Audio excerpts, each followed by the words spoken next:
Hi everyone. So today I will discuss about question number 29. So please listen carefully and first question is a pointer to a pointer in form of, कहता है कि pointer to pointer इसको कौन सा form कहेंगे। Pointer to pointer कहता है एक पॉइंटर के लिए दूसरा पॉइंटर किस रूप में होता है। Multiple indirection, a chain of pointer, variable, ये क्या होता है, इनमें से कोई नहीं होता है। नॉन मल्टीपल इंडायरेक्शन, सॉरी एक से अधिक, यार भूल जाते हैं। ये क्या होता है, पॉइंटर टू पॉइंटर क्या होता है, ये मल्टीपल इंडायरेक्शन होता है। मल्टीपल इंडायरेक्शन मतलब पॉइंटर को जनरली ऐसे लिखते हैं, स्टार पॉइंटर क्या कहता है, पॉइंटर नॉर्मल, पी और डबल स्टार लिख पॉइंटर टू पॉइंटर हो गया। फिर अगर ट्रिपल स्टार लिख दे फिर पॉइंटर टू पॉइंटर, इस तरह का इसको कहते हैं। ये क्या करता है, मल्टीपल इंडायरेक्शन में काम करता है। एक चेन में भी बोल सकते हैं और एक वेरिएबल को भी हम लोग पॉइंटर बना सकते हैं। और समझ में आ रहा है, इसीलिए इसका ऑप्शन होगा डी। एक पॉइंटर के लिए पॉइंटर मल्टीपल इंडायरेक्शन से या पॉइंटर से की चेन का एक रूप है। नॉर्मली एक पॉइंटर में एक वेरिएबल का एड्रेस होता है। जब हम पॉइंटर के लिए पॉइंटर को डिफाइन करते हैं तो फर्स्ट पॉइंटर में सेकंड पॉइंटर का पता होता है। ठीक है, हम कोई भी पॉइंटर डिफाइन करते हैं तो फर्स्ट पॉइंटर में सेकंड पॉइंटर का एड्रेस होता है, जिससे हम लोग उसके बारे में जानते हैं। ठीक है, क्या होता है, ये pointer to pointer in a form of क्या होता है, मल्टीपल इंडायरेक्शन भी होता है, ये चेन ऑफ पॉइंटर भी होता है, वेरिएबल भी होता है। याद, मल्टीपल इंडायरेक्शन भी होता है इसमें, ये चेन ऑफ पॉइंटर भी होता है और वेरिएबल्स भी होता है। ठीक है, पॉइंटर को हम लोग इतने तरीके से बोल सकते हैं, यानी ऑप्शन नंबर डी। ठीक है,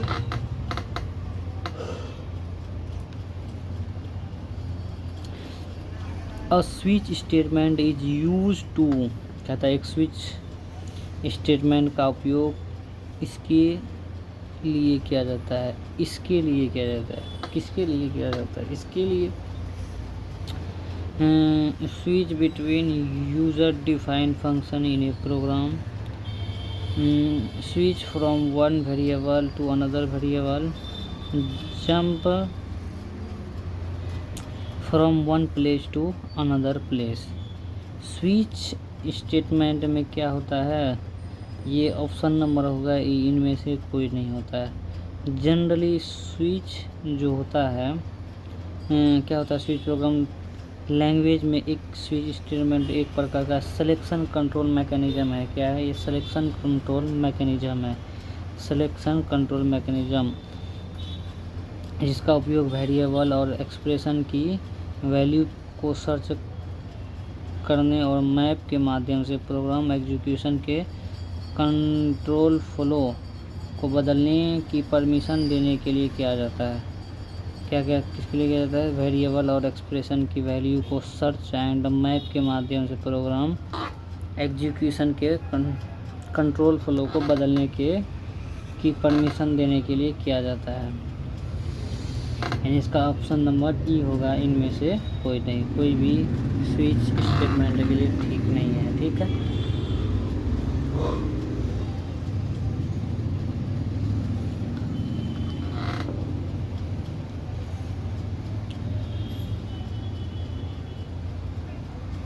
प्रत्येक which function is necessary to exist in each and every program, which function is necessary to exist in each every program, void main, void sum main, ये क्या होगा, which function is necessary to exist each, प्रत्येक programme के लिए कौन सा function मौजूद होता है, वो होता है मेन फंक्शन। क्या होता है, ये होता है मेन फंक्शन, यानी ऑप्शन सी हो जाएगा। कौन सा होगा, मेन होता है ईच एंड एवरी प्रोग्राम के लिए कौन होता है मौजूद मेन फंक्शन। ठीक है, नेक्स्ट P++ और P+1 की तुलना में तेज़ी से निष्पादित होता है, यानी सबसे पहले एग्जीक्यूट कौन होता है, यही कहने का मतलब तेज़ी से निष्पादित होता है। कहता है P रजिस्टर कभी, यानी PU यूजेस रजिस्टर, गलत है। P++ इज सिंगल इंस्ट्रक्शन, कहता है ++ इज फास्टर देन प्लस, यानी ये होगा P++ जो है इज ए सिंगल इंस्ट्रक्शन है। ये क्या है, इंस्ट्रक्शन है। ये क्या है, इंस्ट्रक्शन है। ये क्या है, इंस्ट्रक्शन। P++ सिंगल इंस्ट्रक्शन है। ठीक है, P++ कॉमा P = P+1 की तुलना में फास्टर है, क्योंकि P++ प्रोसेस के पास CPU इसमें P की वैल्यू लेता है और वैल्यू 1 को एक रजिस्टर में रखता है। अब यह दोनों वैल्यूज़ को जोड़ता है और P के लिए रिज़र्व प्लेस में P के नई वैल्यू को स्टोर करता है। अगला क्या है, एक टाइप कास्ट का उपयोग किया जाता है। A type cast use to क्या करके define a new data type.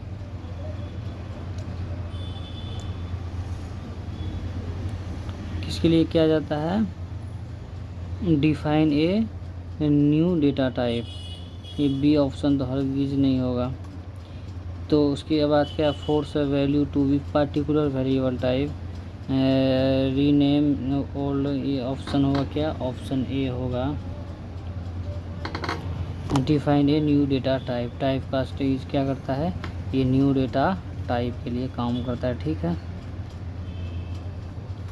अगला क्या है कि which of the following header file is required for $CPY, मतलब स्ट्रिंग CPY मतलब कॉपी, क्या है, हेडर फाइल बोल रहा है। हेडर फाइल कौन होता है, string.h है, क्या है, string.h है, इसको हेडर फाइल कहते हैं।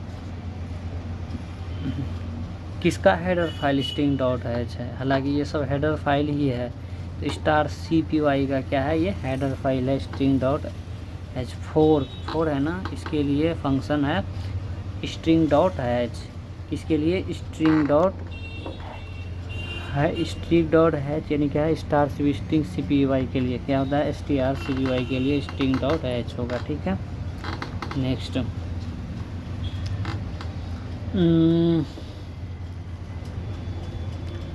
memory location function is used in dynamic allocation is available in which header file,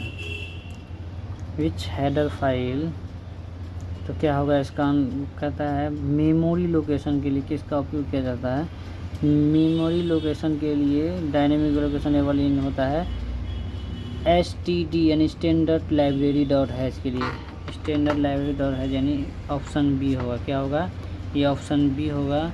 dynamically allocate करने के लिए library function memory location, call location और रियल लोकेशन फ्री का उपयोग किया जाता है। इन फंक्शन को STD यानी standard library dot hash header file कहते हैं। हेडर फाइल में डिफाइन किया जाता है। मेलॉक का पूरा नाम होता है मेमोरी लोकेशन, क्या होता है, मेमोरी लोकेशन। ठीक है, next dot characters have values from -128 to 127। Signed होगा, अनसाइंड होगा, लॉन्ग होगा, क्या होगा, ये साइंड होगा। क्या होगा, साइंड फंक्शन होगा। क्या होगा, ये साइंड होगा। ठीक है, माइनस से प्लस क्या होता है, 8 बिट बाइट्स और 2 कम्प्लीमेंट अरिथमेटिक वाली मशीन पर अनसाइंड कैरेक्टर और 0 और 255 के बीच वैल्यू रख सकते हैं। साइंड कैरेक्टर -28 एंड 127 के बीच वैल्यूज रख सकता है। साइंड क्या करता है, माइनस से 120 यानी -128 to 127 तक वैल्यू रख सकता है। कौन, साइंड साइंड बोलेंगे, सिग्ड साइंड ही बोलते, अनसाइंड साइंड। नेक्स्ट क्या है, file manipulation function in C are available in which header file. कहता है file manipulation functions in C are available in which header file. ये कौन सा आंसर होगा, stream dot h, S T D I O H और S T D तो किसके लिए करता था, ये होगा S T D I O H, S T D standard input output dot h होगा। क्या होगा, standard input output dot hatch, किसके लिए, फाइल मैनिपुलेशन फंक्शन के लिए। किसके लिए, फाइल मैनिपुलेशन फंक्शन के लिए। ये हेडर है, हेडर फाइल है standard input output dot hatch. ये लाइब्रेरी किसके लिए था, उसके लिए दूसरा है, लाइब्रेरी के लिए था आपका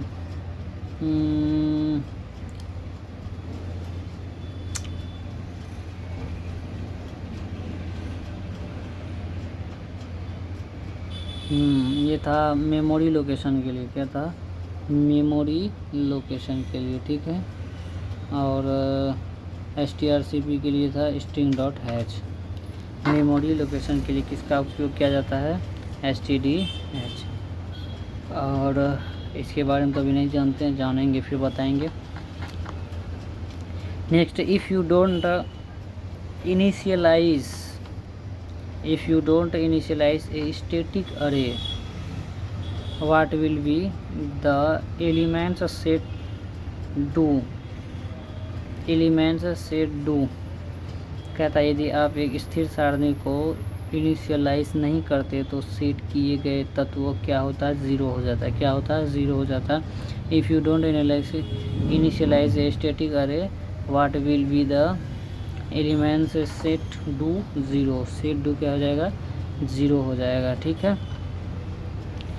स्टैटिक अरे को इनिशियलाइज नहीं किया जाता तो एलिमेंट्स को ज़ीरो पर सेट किया जाएगा। यदि इसे स्टैटिक अरे घोषित किया जाता है तो कोई एलिमेंट्स ऐसा ही नहीं किए जाने पर इसे डिफ़ॉल्ट रूप से ज़ीरो से इनिशियलाइज किया जाएगा, ठीक है। Next, function argument can be dot dot.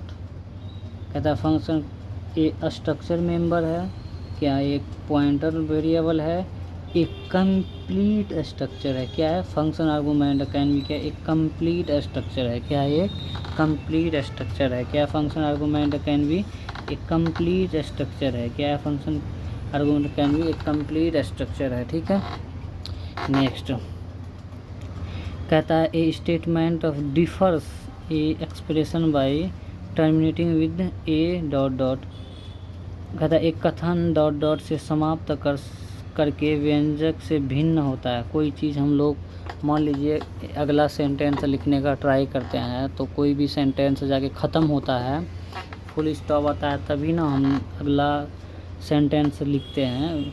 अब नॉर्मली हम लोग लिखते हैं तो फुल स्टॉप को लिखते हैं, लैंग्वेज में इसको कोलन यानी सी में इसको सेमी कॉलन लिखता है। क्या लिखता है, सेमी कॉलन लिखता है। क्या लिखता है, semi colon. Differs from expression by terminating with a semi colon होगा, ठीक है।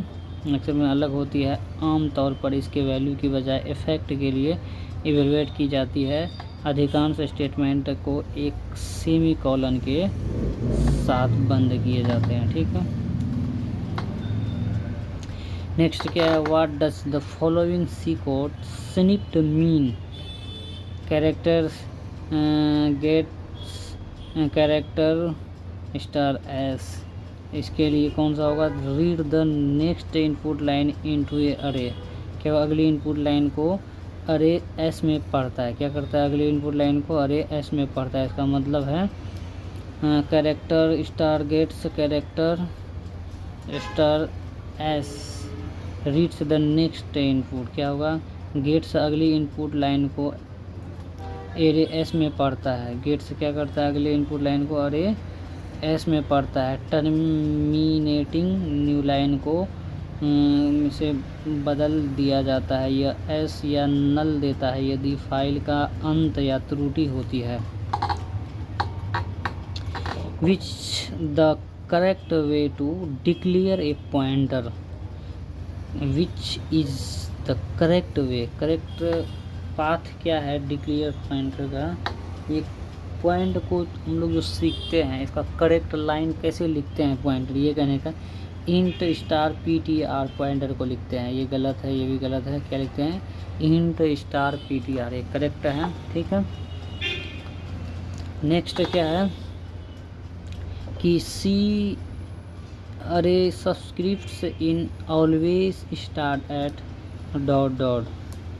सी में अरे सब्सक्रिप्ट ऑलवेज क्या होता है, सी में अरे सब्सक्रिप्ट हमेशा डॉट डॉट शुरू कहाँ से होता है, ज़ीरो से। कहाँ से होता है, ज़ीरो से। सी में अरे सब्सक्रिप्ट हमेशा कहाँ से, मतलब कहने का सेंस है अरे कहाँ से स्टार्ट होता है, सी में वो ज़ीरो से होता है। जब एक अरे डिक्लेयर किया जाता है तो कंपाइलर पूरी अरे को स्टोर करने के लिए मेमोरी को रिजर्व रखता है या एलोकेट करता है। सी में सब्सक्रिप्ट हमेशा 0 और इंक्रीमेंट 1 से करते हैं।